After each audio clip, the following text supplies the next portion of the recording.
Sorry to be running up and back to the microphone, but hopefully you can hear me in the back better this way. Our next item on the agenda is privilege of the floor, and this is an opportunity for citizens to address the board about issues other than gas drilling.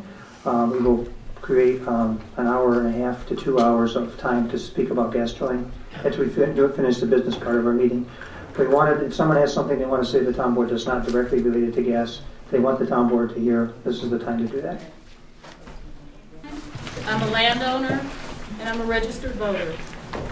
I would like the town board to support the resolution to endorse the Senate and Assembly bills S-3456 and A-03245 giving home rule to towns. I know you're considering that on your agenda this evening. Caroline is comprised of fiercely independent people who want to be in control of what they can do with their property. And I believe that we should be able to do what we want to do with our property as long as we're not harming others. And I believe also it is directly fitting that the town itself should be able to control what happens within its confines, and the town should be able to legislate, regulate, tax, ban, and control what happens in its boundaries. I respectfully ask the council people to please support this bill so that the town of Caroline can prevent loss of the rights of the residents and promote the interests of the community as a whole. Thank you very much. Thank you, Jazz. With your comment reminded me of something I didn't say, so I need to. And that is that the resolution that you just responded to, we're going to take up after public comment. So we're encouraging people to speak about the Assembly bills as well as the clarification of town. That's okay, you didn't know, so I'm just letting other people know that that's how we're working this. So if you have comments about the Assembly bill, which is the home rule bill, or the clarifying of the town's position, then we'd like to hold those comments until 8 o'clock. So we have other people who like to speak about other issues. Bruce is next. Okay. Yeah, I'm Bruce Murray from Ball Hill, and I'm just wondering, has there been any applications for a building permit for a cell tower? There is not. Okay. Hi, Clerk Harrington is very hard on herself about conducting meetings and producing minutes, and she shouldn't be, and what I'm saying is not about her. Attorney Guy Krogh was at the April 12th meeting and is informally reported to have said that towns can't ban drilling since a statute reserves that power to the state. The minutes from that April 12th meeting still aren't online as of earlier today.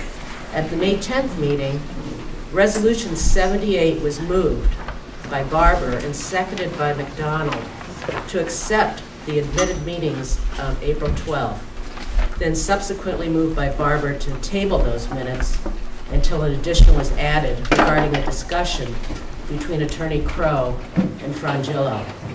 All 5 people then ayed to table that resolution. I'm curious about what that was about, and I just wonder if it's appropriate for Hoyt and Adams to make a resolution tonight if it's based from information at a town board meeting that has not been released to the public. Secondly, the census in Caroline has gone up. I'm curious what the basis is for our town representation. I couldn't find information about that online, and I'm wondering if we should go from 5 to 6. That's all. Thank you. Thank you. So can you say your name for the... Ann Schreikler, 101 Ball Hill School Road. So Ann, we will talk about your first question a little later, but the question about number of members on the town board is actually set by state law, and our population is way below any change in the number of representatives. From the 2010? Right, exactly. Okay. Other comments or questions for the town board? Sorry, I'm missing your hand if you're waving it. Okay. Thank you.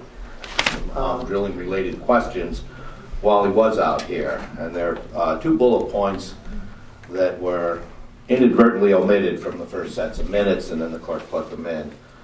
The first one is fairly short. I'll read it and I'll attempt to summarize the second one because that's quite long.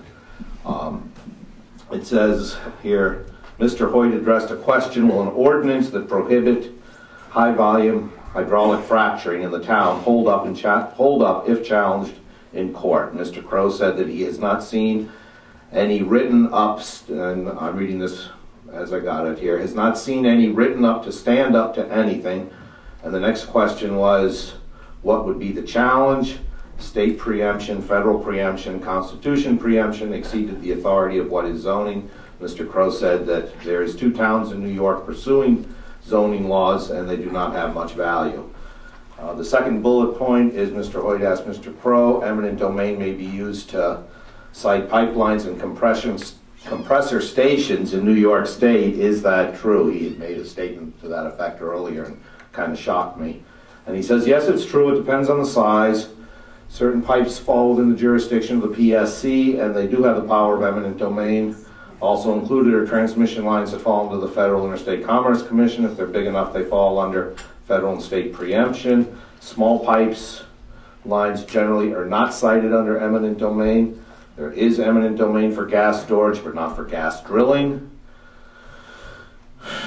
And regarding the question of local authority with gas drilling, the drilling process, like that of all gas producers operating in New York, is governed by state statute and regulations, which is designed to protect the public. The mere fact the state regulates a certain area of business doesn't automatically preempt all local legislation which applies to that enterprise, where the state expressly states, quote, its purpose is to supersede all local ordinances in the local government, which is precluded legislation unless it has received clear explicit authority to the contrary. I guess I am reading most of this. That is so, the Court of Appeals recently observed, because, quote, the font of the police power in the state, and such power can only be exercised when to the degree that it has been delegated in such lawmaking authority in another site. Prior to the recent amendment of the ECL, Article 23, local ordinances require oil and gas drillers to post compliant bonds as reasonable zoning enforcement to be struck down. I don't understand this anymore. Anyway, Guy will be here, and we apologize yes, we apologize, and that because it should have been out there, it really should have. We should have had this approved in the first May meeting. No, unfortunately I can't. Maybe I can make up for it another way, but I can't make up for it that way.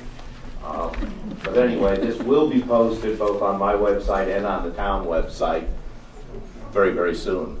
You know, I'll post mine by tomorrow, but of course there'll be a lot of new stuff by then going on. So, thank you. I will read this resolution so the public knows what we're doing here.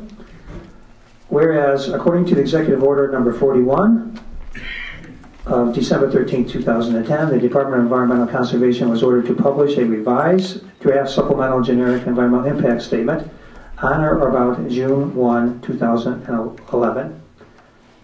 Whereas the Executive Order also called for the Department to accept public comments on the revised draft for at least 30 days.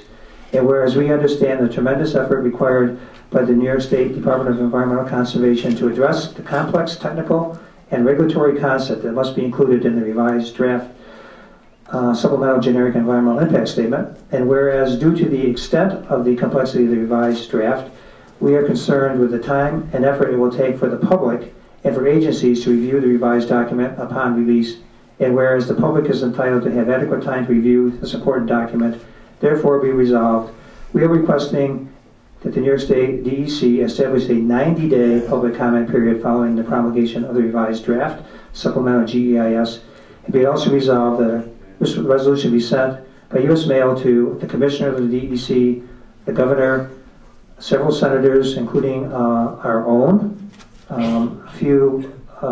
we have the Speaker of the Assembly as well as Assemblywoman Lifton, the Chair of the Senate Committee on Environmental Conservation, Chair of the Assembly Committee on Environmental Conservation, the Attorney General, our state senators, U.S. senators,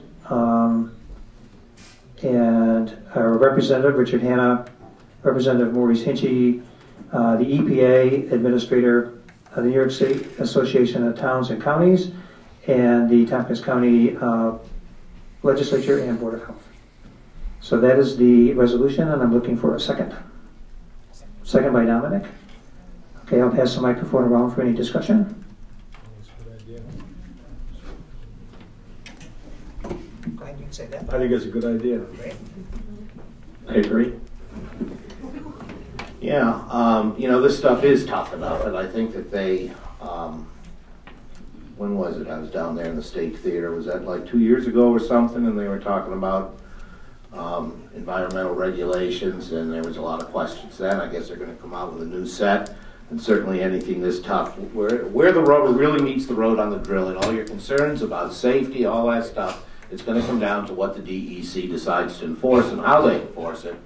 And for that, I think that's the place for the public to really get involved. So I think that 90 days is the minimum. I think take as long as it takes to get the regulations right.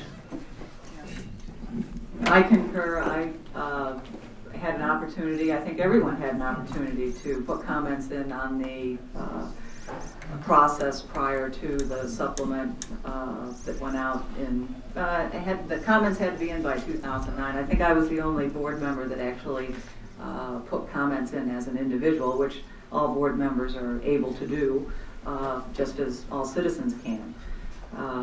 So this 90-day period, it's going to be an extensive amount of information, and it makes absolute sense to me. Just a small correction, I also submitted comments on that as well. They weren't in the public correspondence. As an individual. We're having a little discussion about communicating with each other up here, and one way or another we're going to get it done. So, any other comments? Without hearing any other comments, then we'll call for a vote. All in favor of this resolution say aye. Aye. Aye. Any opposed? Carried. Thank you so much. Okay. So we have had best laid plans.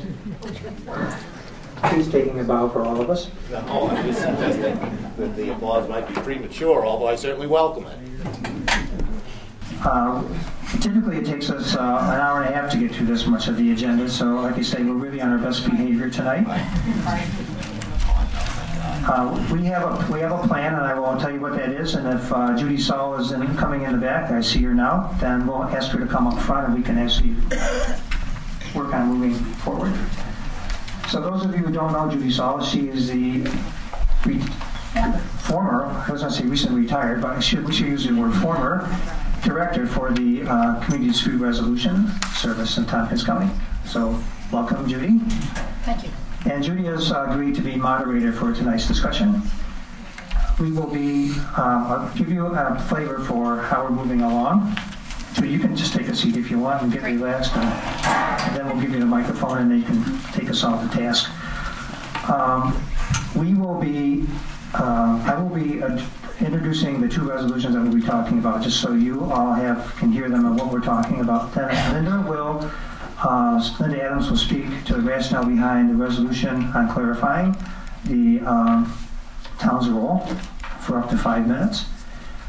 It will be followed by Bill PODULKA speaking about concerns with the resolution, and he is summarizing a number of people from the Rouse group, and we will be giving him 5 minutes as well.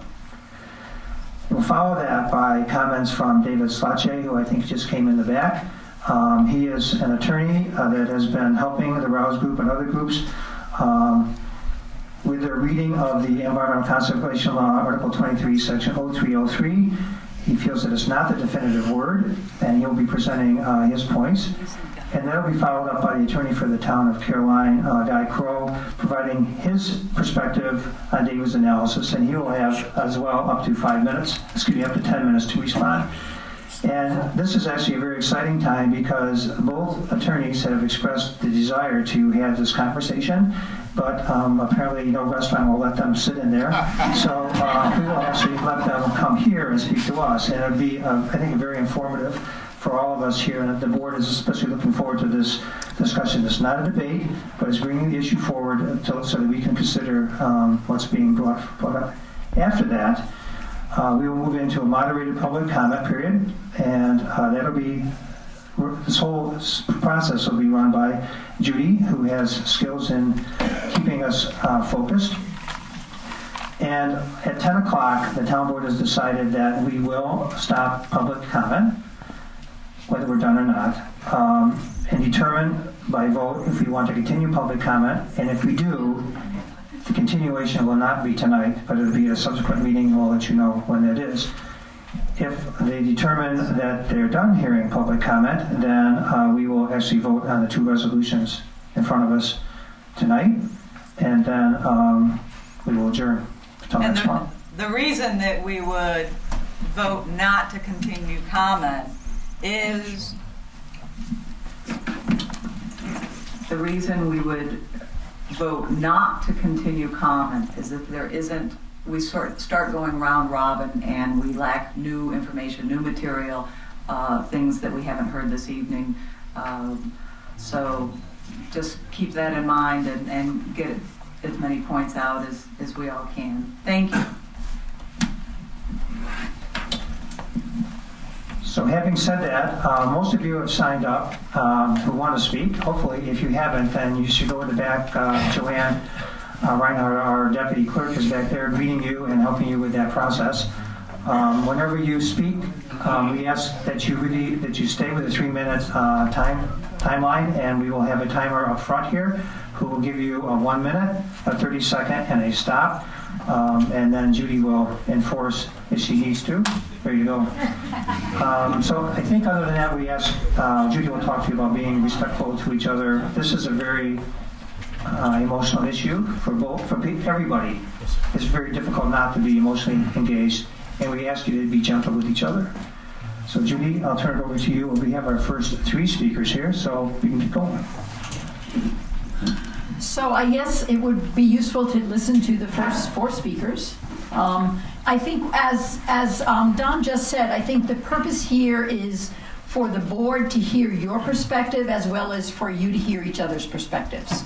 So 3 minutes is not a lot of time, but we encourage you as much as possible to build on what others have said and add new information. So take the most time with new points that you want to make, and when you agree with what former speakers have said, you might simply try to say, I agree with this point and that point and that point, and in addition, and then spend your time on the in addition. So your role here tonight is to help, or is to really to inform your elected representatives on your perspective. And do you want me to read these two resolutions? Yeah, I think it probably would be wise to read the resolutions. Yes, so everyone is clear on what it is exactly that's being voted on or potentially voted on. Thank you for yielding the microphone so easily. Okay, there are 2 resolutions, and the first one is a resolution titled Clarifying the Town of Caroline's Role Regarding Gas Development Based on Current Environmental Conservation Law. And it reads, whereas ECL Article 23, 0303, Section 2 states, quote, the provisions of this article shall supersede all local laws or ordinances relating to the regulation of oil, gas, and solution mining industries, but shall not supersede local government jurisdiction over roads or rights of local governments under real property tax law, end of quote.